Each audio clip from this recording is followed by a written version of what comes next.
Every afternoon as they were coming from school, the children used to go and play in the giant's garden. It was a lovely large garden with soft green grass. Here and there over the grass stood beautiful flowers like stars, and there were 12 peach trees that in the springtime broke out in delicate blossoms of pink and pearl, and in the autumn bore rich fruit.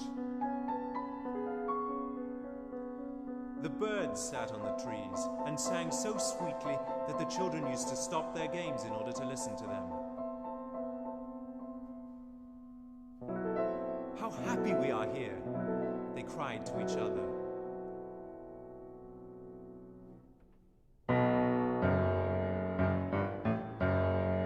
One day the giant came back. He had been to see his friend the Cornish ogre and had stayed there for 7 years. After the 7 years were over, he had said all he had to say, for his conversation was limited, and he determined to return to his own castle. When he arrived, he saw the children playing in the garden. "What are you doing here?" he cried in a very gruff voice, and the children ran away. "My own garden is my own garden," said the giant. "Anyone can see that. And I will not allow anyone to play in it but myself."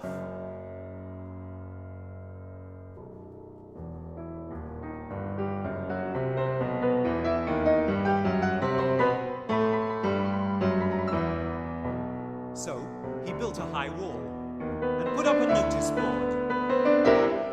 "Trespassers will be prosecuted." He was a very selfish giant.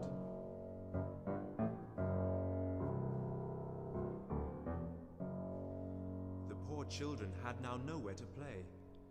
They tried to play in the road, but the road was very dusty and full of hard stones, and they did not like it.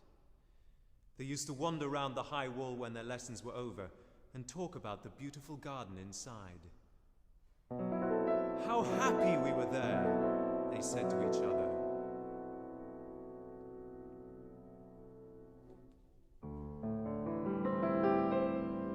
Then the spring came, and all over the country there were little blossoms and little birds. Only in the garden of the selfish giant it was still winter. The birds did not care to sing in it, as there were no children, and the trees forgot to blossom. Once, a beautiful flower put its head out from the grass. But when it saw the notice board, it was so sorry for the children that it slipped back into the ground again and went off to sleep. The only people who were pleased were the snow and the frost. "Spring has forgotten this garden," they cried, "so we will live here all the year round." The snow covered the grass with his great white cloak, and the frost painted the trees with silver. Then they invited the north wind to stay with them, and he came. He was all wrapped in furs, and he roared about the gardens and blew the chimney pots down. "This is a delightful spot," he said. "We must ask the hail on a visit." So the hail came. Every day for 3 hours he rattled on the roofs of the castle.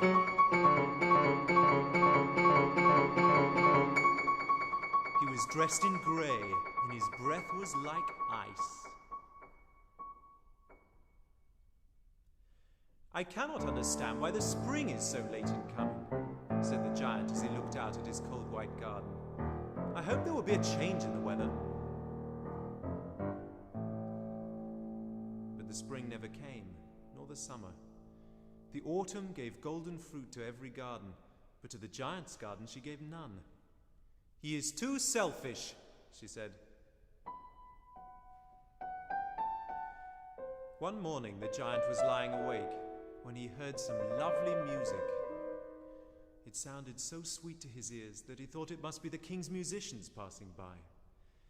It was really only a little linnet singing outside his window. But it was so long since he had heard a bird sing in his garden that he thought it the most beautiful music in the world. "I believe the spring has come at last," said the giant. And he jumped out of bed and looked out. What did he see? He saw a most wonderful sight.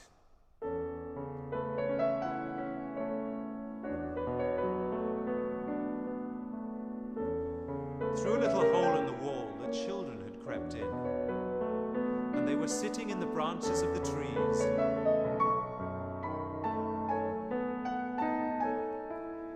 In every tree that he could see, there was a little child.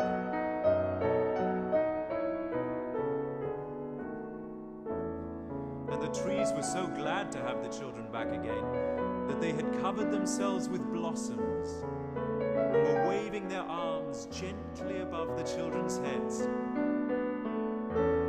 The birds were flying about and twittering with delight, and the flowers were looking up through the grass and laughing.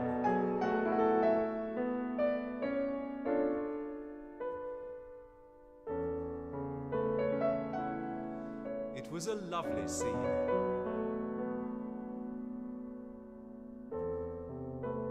Only in one corner it was still winter. It was in the farthest corner of the garden, and in it was standing a little boy.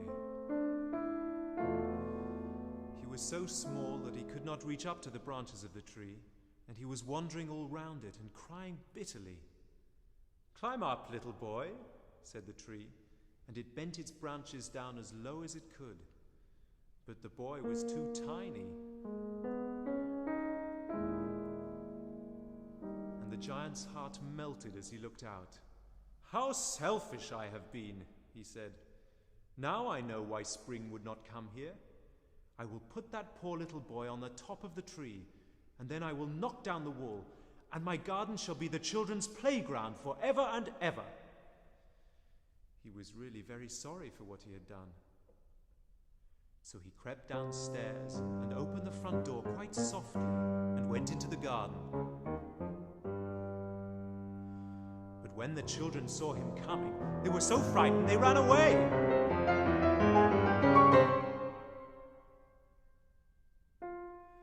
Only the little boy did not run, for his eyes were so full of tears that he did not see the giant coming. And the giant stole up behind him and took him gently in his hand and put him up into the tree. And the tree broke at once into blossom, and the birds came and sang on it. And the little boy stretched out his two arms and flung them round the giant's neck and kissed him. And the other children, when they saw that the giant was not wicked any longer, came running back. "It is your garden now, little children," said the giant. And he took a great axe and knocked down the wall. And when the people were going to market at 12 o'clock, they found the giant playing with the children in the most beautiful garden they had ever seen. All day long they played in the garden, and in the evening they came to the giant to bid him goodbye. "But where is your little companion?" he said. "The boy I put into the tree." "We don't know," answered the children. "He has gone away."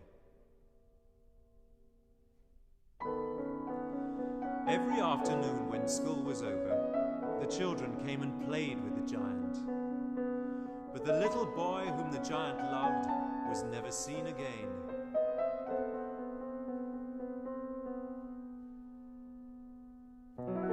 "How I would like to see him," he used to say.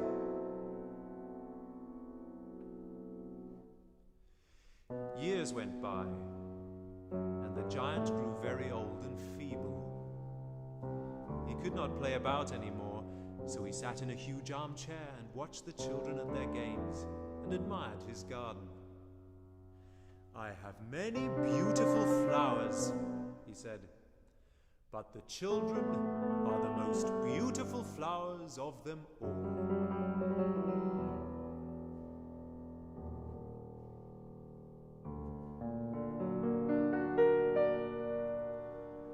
One winter morning, he looked out of his window as he was dressing. He did not hate the winter now, for he knew it was merely spring asleep and that the flowers were resting. Suddenly, he rubbed his eyes and looked and looked. It certainly was a marvelous sight. In the farthest corner of the garden was a tree quite covered with lovely white blossoms. Its branches were all golden, and silver fruit hung down from them. And underneath it stood the little boy whom he had loved.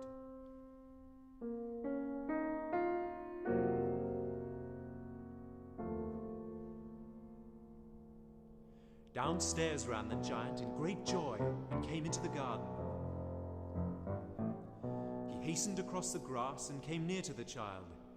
And when he came quite close, his face grew red with anger, and he said, "Who has dared to wound thee?"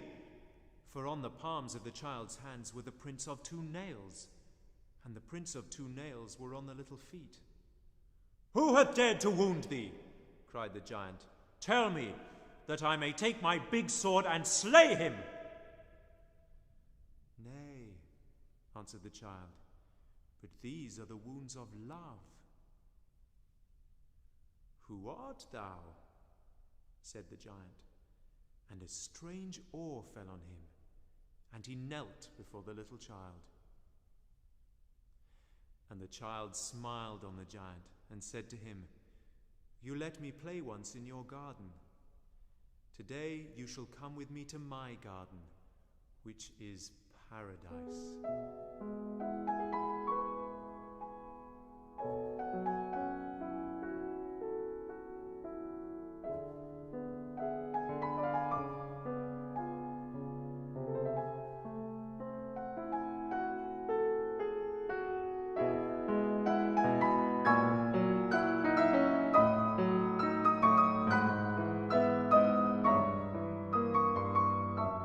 When the children ran in that afternoon, they found the giant lying dead under the tree.